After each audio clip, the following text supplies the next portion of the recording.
bondade, os bons sentimentos e as boas paixões de maneira plena.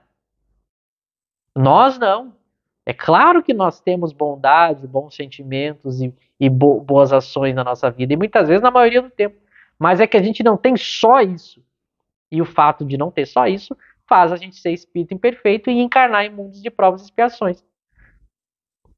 Então a gente encarna em mundo de provas e expiações, tem bons sentimentos e boas ações, pratica as virtudes, mas vez que outra a gente é atingido pelo mal que predomina nesse mundo. Se a gente prosseguir eliminando os vícios e desenvolvendo as virtudes, logo a gente se livra desse mundo. Mas se a gente se revoltar e começar a pensar que, bom, não vale a pena praticar o bem, porque mesmo assim eu sofro, eu prolongo a minha estadia em mundos assim. Mas o que é um fato? E é isso que precisa ficar muito bem entendido, porque o movimento espírita não entendeu. É que mesmo fazendo o bem no mundo desses que predominam mal, a gente vai em alguns momentos sofrer com esse mal. E mesmo espíritos superiores, quando encarnam aqui, mesmo eles sendo toda virtude, todo o bem, eles também sofrem com o mal que aqui predomina. Basta que a gente veja as grandes almas que aqui por aqui passaram, que sofreram muito. A diferença é que esse sofrimento que eles acabam passando, eles não tinham necessidade. Não era uma punição. Eles sofrem porque eles escolheram vir aqui por amor para nos ajudar. A gente sofre mais porque a gente mereceu. Ah, mas mereceu como se o fulano é uma pessoa tão bondosa? Mas em outras encarnações ele não era. Então ainda são expiações que a pessoa passa. Mas ela não pode se revoltar e deixar de ser virtuosa, porque ela está sofrendo com o mal dos outros. Essa é a grande questão. Mas, deixando muito claro que ninguém, como ele termina ali, se pode gabar de estar de maneira absoluta salvo da maldade do mundo só porque pratica algum tipo de boa ação. E que nem ele diz, quem diz isso está demonstrando que não é um espírito bom, porque ela tem bons sentimentos e boas ações, mas ela ainda tem orgulho. Porque ninguém vai escapar do mal no mundo onde o mal predomina. E agora aqui, falando do médium e respondendo a pergunta da carta, é por isso que mesmo esse médium, esse filho, tendo sido bem intencionado, ele nutre ainda imperfeições que acabaram fazendo com que ele fosse enganado. Mas essa enganação não pode servir para que ele desista de praticar a mediunidade, ou desista de praticar as virtudes, ou desista da sua boa intenção. Porque aí ele estaria não passando bem por essa aprovação. Mas precisa ficar claro que mesmo tendo boa intenção, a gente vai estar sujeito ao mal e às mentiras. Por isso que não vai servir como argumento as pessoas que dizem que a obra Nosso Lar é 100% verdadeira porque foi um médium bom que recebeu. Não serve isso como argumento, porque a gente está vendo, mesmo sendo bom, o médium pode ser enganado. E aí, para finalizar, a resposta, abre aspas. Diz-nos a simples razão que os bons espíritos não podem fazer senão o bem, pois do contrário não seriam bons, e que o mal não pode vir senão de espíritos imperfeitos. Assim, as mistificações não podem ser senão de espíritos levianos ou mentirosos, que abusam da credulidade e que muitas vezes exploram o orgulho, a vaidade e outras paixões. Tais mistificações têm o objetivo de pôr à prova a perseverança e a firmeza na fé e de exercitar o julgamento. Se os bons espíritos as permitem em certas ocasiões, não é por impotência de sua parte, mas para nos deixar o mérito da luta, sendo a experiência que se adquire às suas custas a mais proveitosa. Se a coragem faltar, é uma prova de fraqueza que nos deixa à mercê dos maus espíritos. Os bons espíritos velam por nós, assistem-nos e nos ajudam, mas com a condição de que nos ajudemos a nós mesmos. O homem está na terra para a luta. Ele precisa vencer para dela sair, senão nela ficará.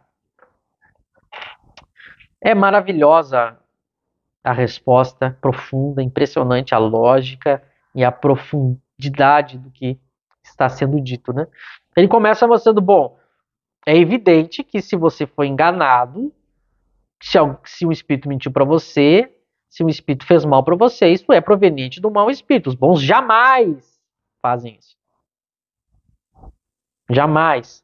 Agora, por que os bons permitem que isso aconteça? Não é porque os bons sejam mais fracos, mas eles permitem para testar justamente aquelas imperfeições que você ainda tem, mesmo que você tenha boas qualidades. Às vezes a pessoa é muito bondosa, caridosa, mas ela nutre certas paixões ruins, certos vícios, certos defeitos. É uma mistura. E a maneira de atacar esses vícios menores ou mais escondidos é justamente colocando essa pessoa à prova. E como é que coloca ela à prova? Fazendo ela passar por situações que vão mexer com essas emoções, para que ela perceba que ela ainda é imperfeita e tem coisas a resolver.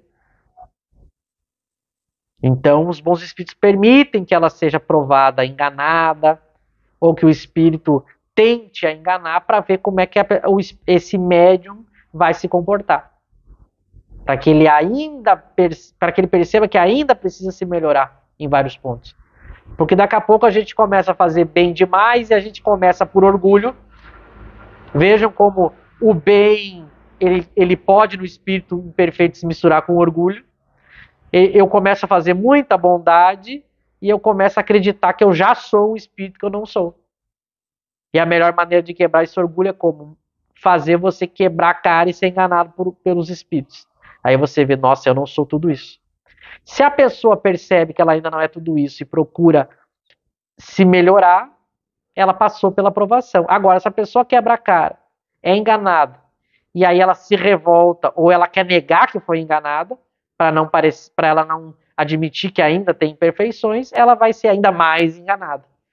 Vejam que é uma provação que a pessoa precisa saber passar, mas que vai passar. A gente precisa finalizar essa etapa mostrando que o espírito perfeito é uma mistura. Porque a gente fala espírito inferior, espírito imperfeito, a gente pensa nos cruéis, aqueles extremamente maus, mas a gente tem que pensar na gente. Nós somos uma mistura. Só que muitas vezes, como nós somos essa mistura, a gente olha para alguém que tenha boas qualidades, a gente acaba achando que ela é espírito superior, mas ela ainda não é. Como é o caso do próprio Chico, que era uma pessoa excepcional, mas a gente colocou ele a pecha de espírito superior que ele não era. E aí a gente deixou de analisar as mensagens que ele recebia, por raciocinar errado, e ele acabou recebendo mensagens mentirosas e a gente aceitou também. Por isso a importância da gente mostrar nessa etapa do projeto isso, porque a gente sabe que é uma das falas do movimento espírita. Achar que tudo que veio através do Chico, por ele ser bom, é correto. E aí a gente está vendo que não é assim, e de uma maneira muito simples, muito lógica de entender. E aí ele mostra, se a gente quiser, a gente está aqui para a luta. O mundo de provas e expiações é para isso. É para ser provado, é para passar por dificuldades, é para se esforçar para lutar contra as imperfeições. O mundo onde a gente vai ter tranquilidade é quando a gente sair daqui, evoluir e sair daqui. Aqui é um mundo de lutas. Então não adianta a gente reclamar das dificuldades, das imperfeições, da maldade, porque a gente é enganado. Não, porque esse planeta é assim. Mas a gente pode sair dele, vencendo a luta, vencendo as provações, eliminando as imperfeições. Notem como é simples, é lógico e é justo. Essa é a beleza do texto kardeciano e que nos ilumina para que a gente não caia na ingenuidade de avaliar aquilo que o médium Chico Xavier recebeu de maneira ingênua ou com raciocínios falsos. A gente encerra aqui mais um assunto da nossa introdução e vamos continuar na introdução e agora vamos entrar num próximo assunto no nosso próximo estudo. Até lá.